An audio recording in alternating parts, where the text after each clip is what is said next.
Bismillahirrahmanirrahim. Assalamualaikum warahmatullahi wabarakatuh. Ahlan wa marhaban bikum di hadhihi al-qanah. Selamat datang di channel ini. Di hadzal yawm insyaallah sanata'allamu ma'an an jumlah ismiyah. Pada pertemuan kali ini kita akan membahas tentang jumlah ismiyah.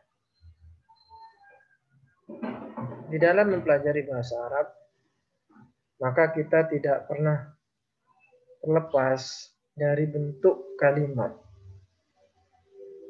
Baik itu kalimat yang disusun oleh kata benda ataupun isim, ataupun kalimat yang disusun oleh kata kerja atau fi'il. Kalimat yang disusun oleh kata benda dalam bahasa Arab lazimnya disebut dengan jumlah ismiyah. Apakah yang dimaksud dengan jumlah ismiyah? Jumlah ismiyah adalah kalimat yang diawali dengan kata benda. Susunan kalimatnya minimal terdiri dari mubtada dan khabar. Kata yang pertama disebut dengan mubtada atau sering disimbolkan dengan mim. Dalam bahasa Jawa sering disebutkan dengan utawi. Dan kata yang kedua disebut dengan khabar atau disebut dengan kha jika kita memberikannya sebagai simbol. Kha, iku. Singkatnya bahwa jumlah ismiyah adalah kalimat yang terdiri dari mubtada dan khabar.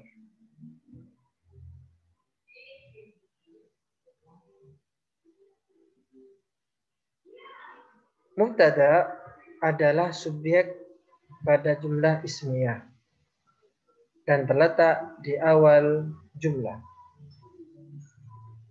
Mubtada berada di awal. Makanya disebut dengan mubtada, artinya yang memulai. Mubtada ini mempunyai beberapa sifat.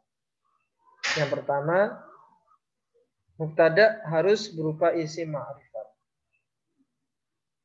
Kebanyakan mubtada ini dalam menandainya adalah salah satunya adalah menggunakan an.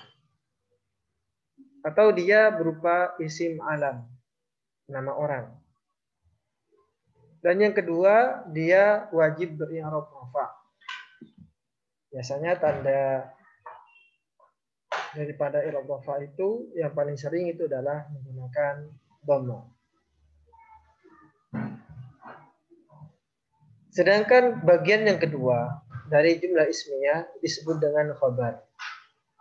Khabar adalah predikat pada jumlah ismiyah dan berfungsi untuk menerangkan keadaan mubtada serta bisa berupa kata ataupun kalimat sebagai anak kalimat. Sama dengan mubtada, khabar juga harus beri'rab rafa.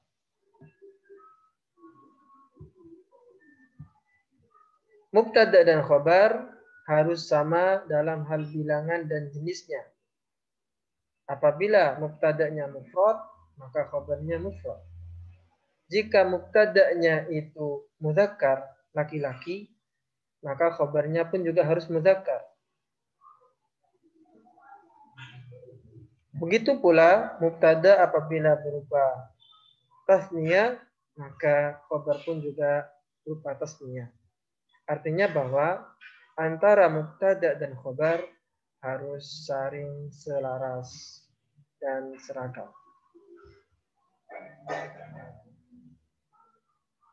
Kita contohkan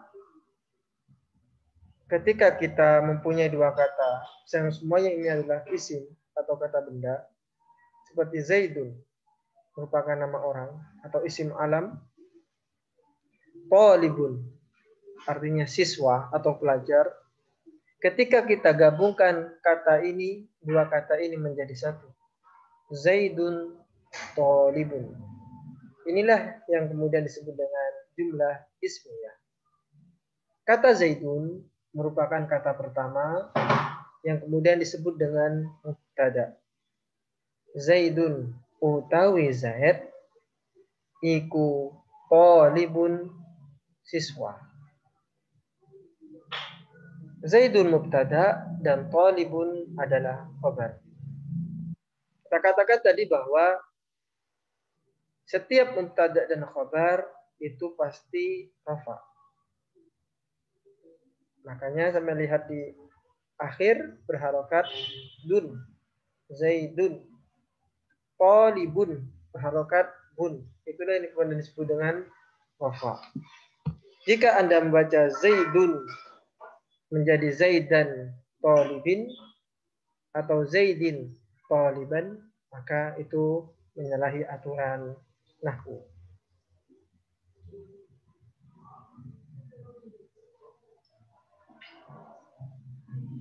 Khabar juga bisa berupa kalimat verbal. Kalimat verbal maksudnya adalah kalimat yang terdiri dari fiil ataupun kata kerja. Kita contohkan Zaidun. Ini dun pakai dhamma seharusnya. Tanwin dhamma. Zaidun jaa ilal madrasah.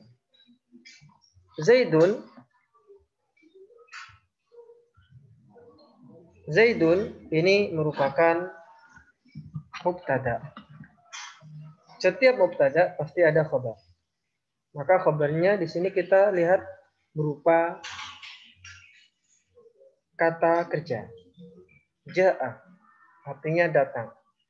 Zaidun utawi Zaid iku jaa teko sopo Zaid ilal madrasati ke sekolah.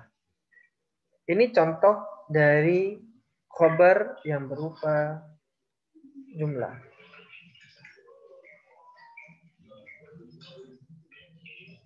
Kita ambil contoh yang lain.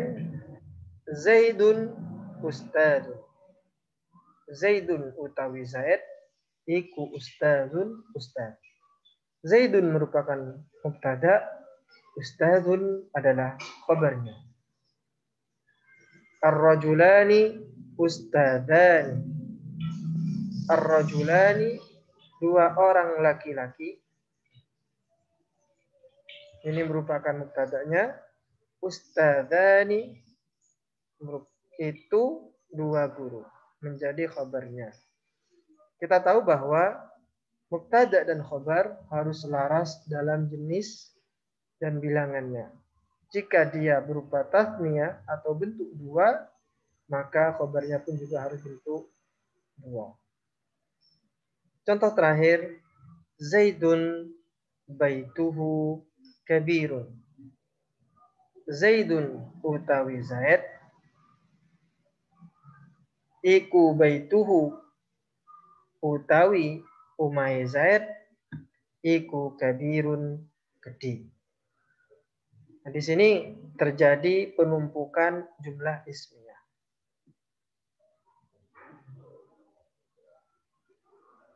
Kata yang berwarna merah tadi itu kemudian disebut dengan mubtada. Atau kata yang pertama tadi disebut dengan mubtada. Sedangkan kata yang kedua disebut dengan khabar.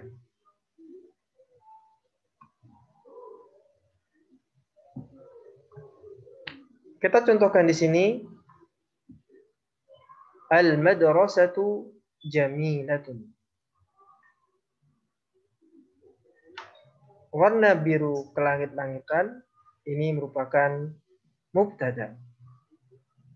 Biasanya diberi simbol mim. Jamilatun merupakan khabar. Al-madrasatu utawi sekolah iku jamilatun indah. Terkadang mubtadanya divariasi berupa susunan mudhaf ilaih atau frase. madrasatu Zaidin. Sampean lihat di mudhafnya. Maka sampean akan temukan dia berharokat dhamma yang merupakan mubtada.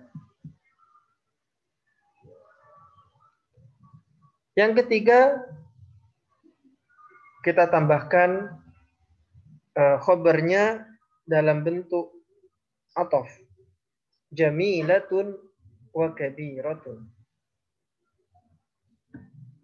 Wa ini merupakan huruf ataf. Kemudian contoh yang keempat, lebih rumit lagi. Wal fitnatu asyaddu minal qatli. Mubtada'nya adalah al fitnatu dan khabarnya adalah asyaddu. Ini yang bisa kita sampaikan dalam pertemuan kali ini. Wallahul muwaffiq ila aqwamit thoriq. Assalamualaikum warahmatullahi wabarakatuh. Waalaikumsalam.